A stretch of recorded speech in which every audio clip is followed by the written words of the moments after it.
अस्सलामुअलैकुम।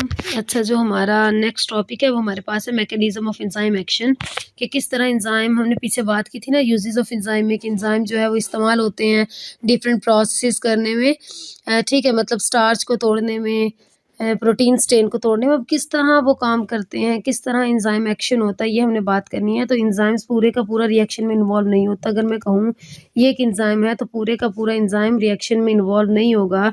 एंजाइम का छोटा-सा पार्ट, ये क्लेफ्ट बोल रहे हैं, ये पॉकेट बोल रहे हैं। क्लेफ्ट खाली जगह को बोलते हैं, ये पॉकेट मौजूद होते हैं उनकी सरफेस के ऊपर, जिसको हम क्या बोलते हैं, एक्टिव साइट। यानी ये जो क्लेफ्ट है, ये जो पॉकेट है, इसको हम क्या बोल रहे हैं, इसको हम एक्टिव साइट बोल रहे हैं। यही एक्टिव साइट रिएक्शन में इन्वॉल्व होता है। ठीक है? वो एंजाइम का पार्ट या वो क्लेफ्ट या वो पॉकेट जो उसकी सरफेस पे मौजूद हैं, जो एंजाइम के काम करने में मदद करेंगे, जो उसकी कैटालाइसिस में यानी रिएक्शन में हेल्प करेंगे, उसको एक्टिव साइट बोलते हैं। एंजाइम जो है वो 2 टाइप से एक्शन परफॉर्म करता है। एक आता है लॉक एंड की मॉडल और एक इंड्यूस्ड फिट मॉडल। ये 2 मॉडल हैं जो एंजाइम की वर्किंग को एक्सप्लेन करते हैं। और ये लॉन्ग जो है क्वेश्चन है, ये इंपॉर्टेंट लॉन्ग आता है, जिसमें वो मैकेनिज्म ऑफ एंजाइम एक्शन के बारे में पूछते भी हैं। अच्छा, lock and key model of enzyme action की बात करें तो लॉक एंड की मॉडल को प्रपोज किया था जर्मन केमिस्ट इमेल फिशर ने 1894 में।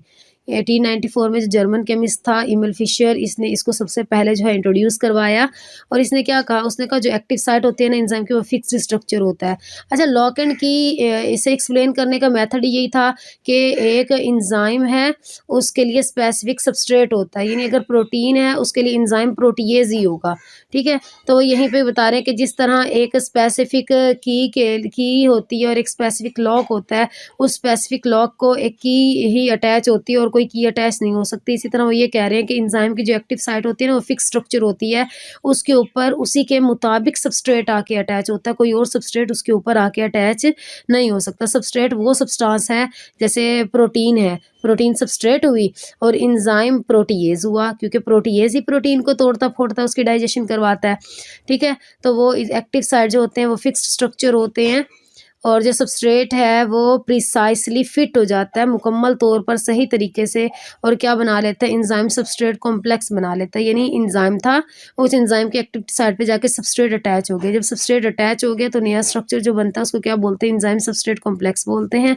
फिर वो एंजाइम कैटालाइज करता है रिएक्शन को और सबस्ट्रेट को किस में कन्वर्ट कर देता है, प्रोडक्ट में, और प्रोडक्ट जो है वो रिलीज हो जाते हैं। यहाँ पे दिखाया गया ना आपको, ये आपके सबस्ट्रेट है जिसमें आपको दिखाई दिया जा रहा है एक ग्रीन कलर का और एक पर्पल कलर का, और जो खाली जगह है एंजाइम के ऊपर ब्राउन कलर का एंजाइम, और जो खाली जगह है उसको एक्टिव साइट बोल रहे हैं।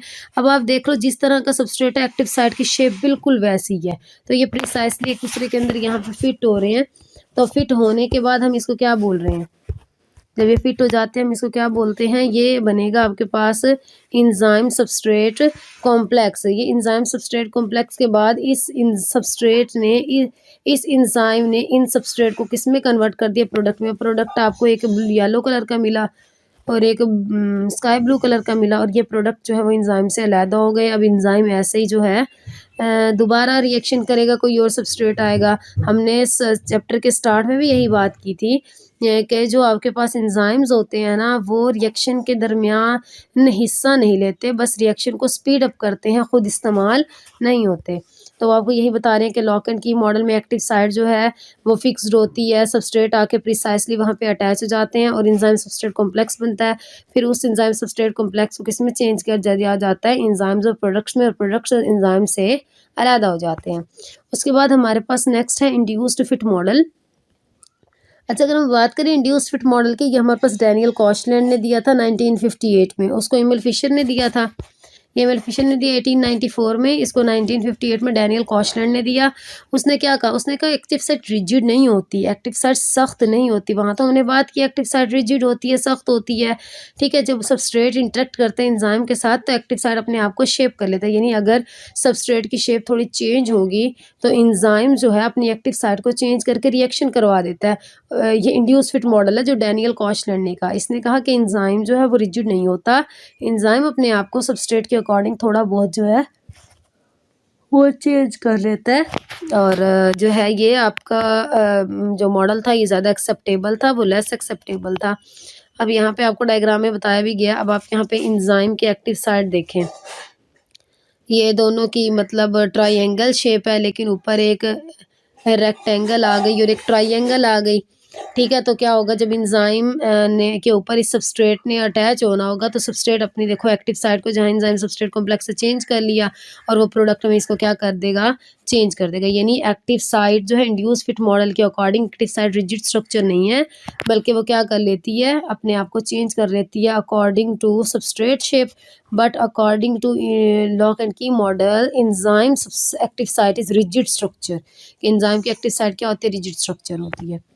ये हमारे पास जो थे ये दोनों मॉडल थे एंजाइम एक्शन के एंजाइम जो है वो किस तरह जो अपना काम जो है फंक्शन जो है वो परफॉर्म करता है। ये इसके दो मॉडल जो हैं जो डिफरेंट साइंटिस्ट ने परफॉर्म किए और उनकी वर्किंग को भी एक्सप्लेन किया कि किस तरह डिफरेंट एंजाइम्स जो हैं वो वर्क करते हैं और सबस्ट्रेट को प्रोडक्ट में कन्वर्ट करवाते हैं।